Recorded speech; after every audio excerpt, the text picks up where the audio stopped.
Mas o primeiro assunto que a gente vai conversar é homeopatia. Vamos desvendar o que é homeopatia. E se você também tem as suas dúvidas ou quer fazer perguntas sobre este assunto, comece a ligar para a gente. O doutor Moisés Chemsinski, que está conosco aqui nos estúdios do programa Viver é Melhor e que é autor do livro Homeopatia Mais Simples do que Parece. É realmente para tirar todas as dúvidas sobre o assunto. A gente lhe saúda, muito obrigada por estar conosco, vai responder as nossas perguntas. Boa tarde, Angélica, boa tarde, telespectadores. Estou aqui para tentar esclarecer algo que já é simples e que as pessoas têm a capacidade de complicar um pouquinho, e a gente vai mostrar o quanto é simples a homeopatia e o como ela pode ser utilizada e trazer um enorme benefício à saúde e ao equilíbrio do ser humano.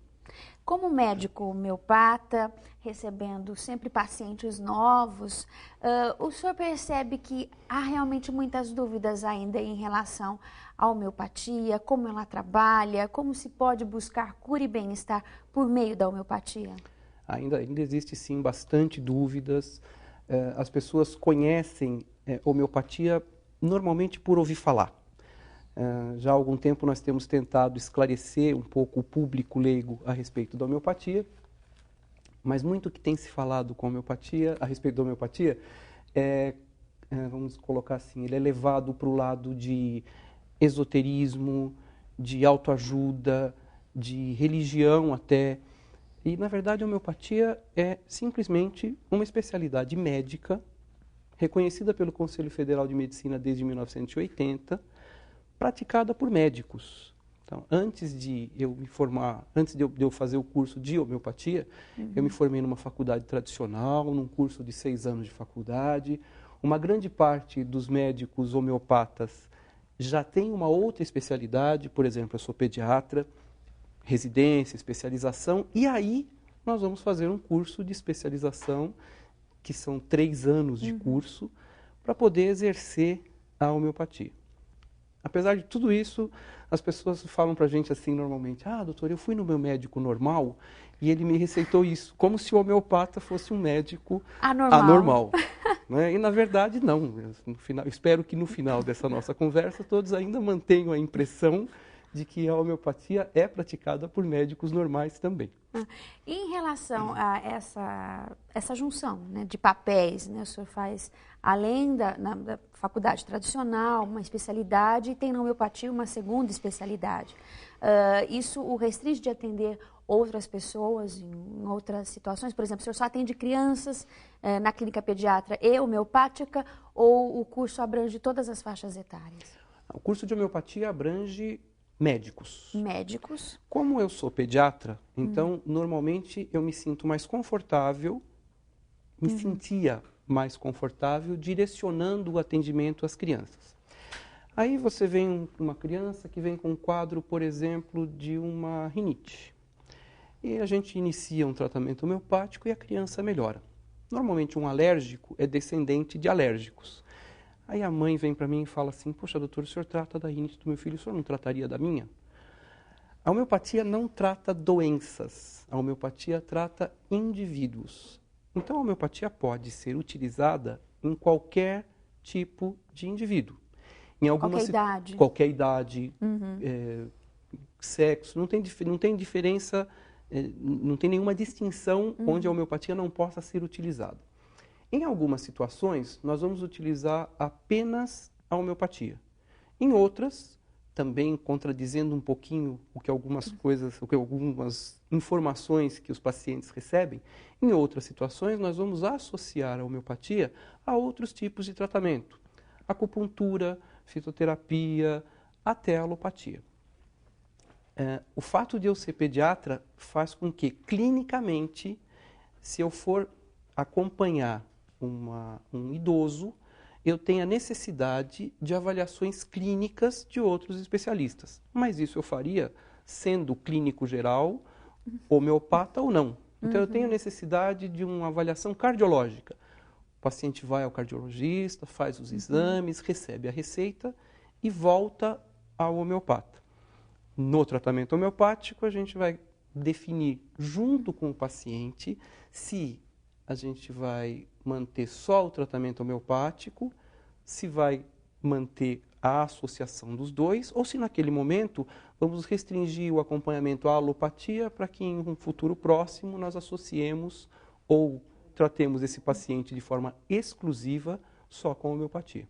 Eu pergunto essa divisão como acontece, porque mães têm muitas dúvidas sempre, né? Sim. E como mãe eu já me perguntei em alguns momentos, eu devo levar num pediatra homeopata ou só num homeopata?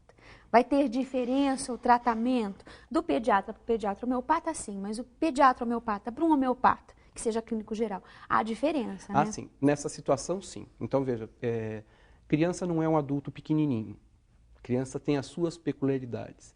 Então, se for procurar um pediatra homeopata, é preferível a procurar apenas o homeopata.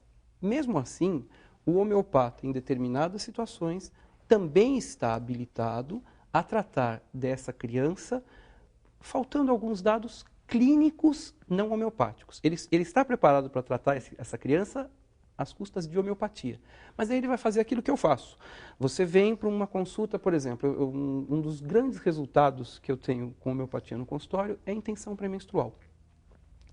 Mas eu não sou ginecologista. Então eu necessito que esta paciente faça uma avaliação ginecológica com a sua ginecologista. Me traga o resultado disso e nós vamos fazer esse tratamento dessa paciente que, entre uma série de sintomas, apresenta uma tensão pré-menstrual. O homeopata, que não é pediatra, vai tratar essa criança, solicitar uma avaliação pediátrica para algum pediatra, homeopata ou não, e depois essa mãe retorna com essa criança a esse médico homeopata com as informações clínicas para que o homeopata possa fazer esse acompanhamento. E qual é a maior dificuldade? A gente está nos minutinhos finais desse segmento, mas já começando a questão da forma de tratamento da homeopatia. Me parece que essa é uma dúvida bastante frequente. Bastante. Entender como a homeopatia acontece. Mas é uma coisa interessante, né? Você vai ao médico porque você tem uma infecção. Esse médico acha interessante te prescrever um antibiótico. Você não pergunta para o médico assim, doutor, como esse antibiótico vai resolver o meu problema? Mas o homeopata sempre tem essa questão. Como é que o remedinho vai... Você vai num médico alopata, ele te receita um remédio, o remédio não funciona. Você liga novamente para o médico e fala, doutor, olha, o remédio não funcionou. Ele associa o remédio ou muda o remédio. Não funciona novamente. Você fala, acho que eu não me dou bem com esse médico. Eu vou mudar de médico, telefona para alguém, pega indicação de outro médico. Vai nesse outro médico e assim sucessivamente. Na homeopatia, a gente sofre do seguinte problema. Você vai num homeopata, o homeopata receita um medicamento, por alguma razão não funciona. A homeopatia não serve mesmo. Aquelas bolinhas, aquelas gotinhas vão funcionar como, né? E muda da homeopatia. Então, não é que o médico não acertou... E durante o programa nós vamos conversar sobre as dificuldades que o médico homeopata tem em acertar o medicamento. Elas são muito maiores do que a de um médico alopata. Mas há uma dúvida muito grande, principalmente por conta do medicamento homeopático. Muito se veiculou na mídia a respeito da diluição, ele é diluído, e quanto mais diluído, mais eficaz ele é, mais forte, não eficaz, mas mais forte é o remédio. E as pessoas não conseguem entender que quanto menos remédio eu tenho, mais eficaz, mais forte é esse remédio. Então, como é que é isso? Porque a gente trabalha com energia e não com substância.